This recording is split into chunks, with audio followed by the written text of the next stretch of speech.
हाँ कबीर, कहाँ हो तुम? मैं पहुंच गया हूँ सर, घर के बाहर हूँ। आप ही की कॉल का इंतजार कर रहा था।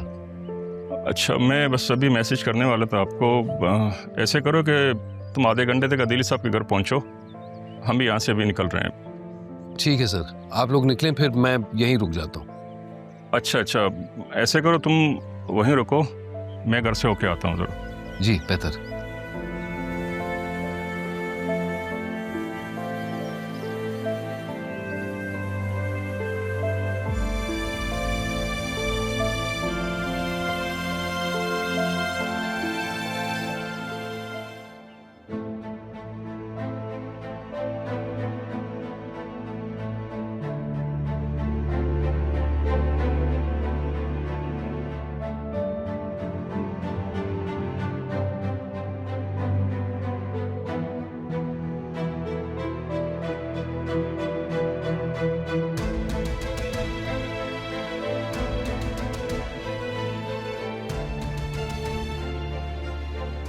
मैंने जैसे ख्वाबों में देखा था वो ज़रियुन था। मेरे ख्वाब, मेरी ख्वाहिशें ज़रियुन के साथ जुड़ गई थी, लेकिन उस ख्वाब में रहा तुम तो कहीं भी नहीं थी।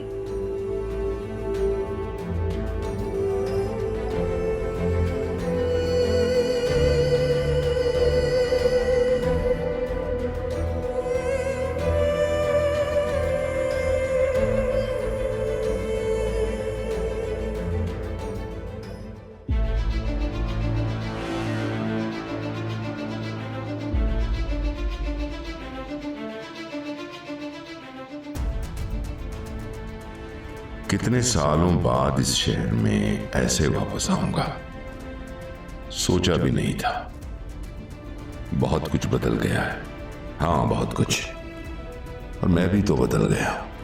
क्या था मैं, आज क्या से क्या हो गया, सिर्फ एक तुम्हारी वजह से सितारा।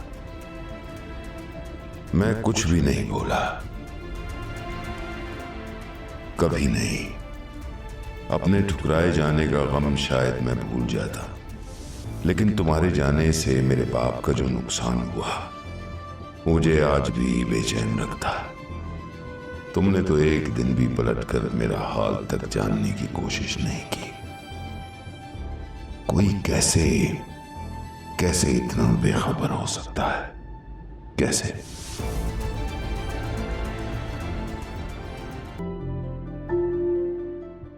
मुझे भी साथ ले जाना, मुझे भी उनके साथ ही दफना देना। संभाले तो। पापा चले जाएंगे तो मैं कैसे अकेली रह जाऊंगी ना अदिल, कैसे अकेली रह। पता नहीं क्यों ये आवाज सुनी हुई लगती है। कहीं तारा की आवाज तो नहीं है? मैं तो बस ये चाहती हूँ कि मेरी औलाद पापा या अदिल जैसी हो।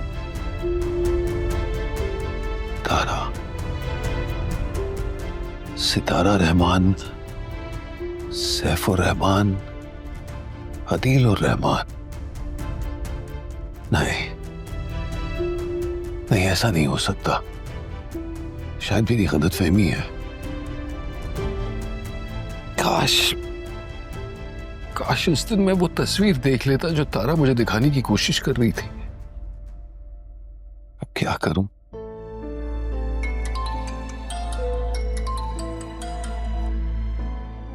जी कबीर, आज तुम ऑफिस नहीं आए? नहीं, वो मेरी तबीयत, माजरत में बताना भूल गया। अच्छा अच्छा, वो मैंने बताना था कि ऑफिस स्टाफ के लोग सैफ साहब के घर जाना चाहते हैं अदील साहब से तज़ियत के लिए। तुमने चलना है? जी जरूर चलूंगा। कब जाना होगा? वो मैं टाइम लेके आपको मैसेज कर दूंगा, मैं भी आज या कल। तुम तैयार रहना।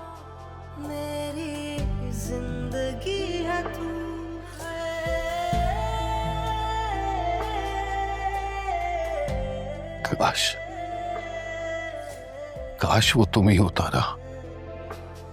मुझे तुमसे माफी मांगनी है, बस एक बार। काश तुम मिल जाओ।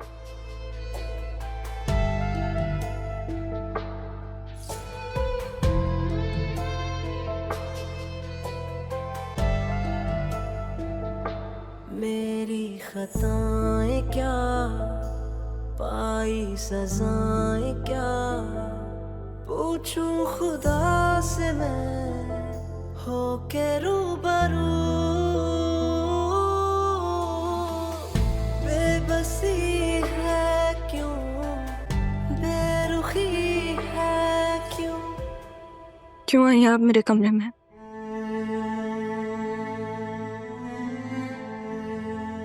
अपनी बेटी के कमरे में नहीं आ सकती क्या मैं? जब आप मुझे जिंदगी से ही निकाल चुकी हैं तो फिर अब रिश्ते बनाने का क्या फायदा? इससे तो मत कहो रहा, माँ हूं तुम्हारी, मैंने जो कुछ भी किया तुम्हारी भलाई के लिए किया। अपने बाप के पास तुम्हें छोड़। कौन सी माँ है आप? वो माँ जो मुझे छोड़ के चली गई, जिससे बाकी सबसे वादे किए, बातें की। मेरे लिए क्या किया आपने? बताएं, क्या किया आपने मेरे लिए? मुझे छोड़ के चली गई। अब क्यों आई आप मेरे पास मेरी माँ बन के मुझे बातें सुनाने? नहीं सुनना मुझे कुछ भी। मेरे नाना जान सिर्फ मेरे नाना जान थे। आपका उनसे जो ताल्लुक था मुझे कोई फर्क नहीं पड़ता। ऐसे तो मत कहो बेटा। बेटा मत कहे ना मुझे,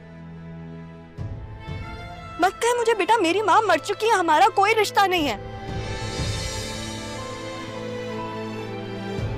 ऐसा मत कहो रहा, मैं खुदा जानता है मैंने जो कुछ भी किया तुम्हारी बेहतरी के लिए किया है।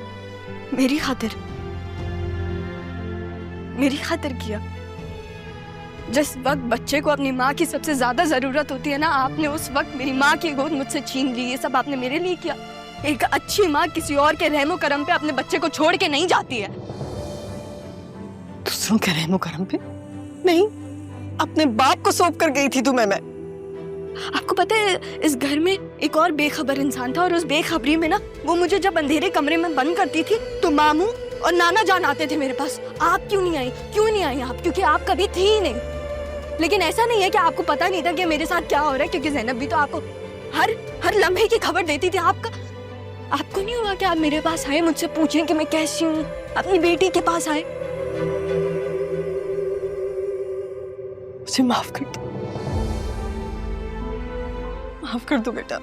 मुझे नहीं मालूम था कि जिंदगी तुम्हारे साथ ऐसा सलूक करेगी। भूल जाओ सब कुछ। मैं नहीं भूल सकती, नहीं भूल सकती मैं।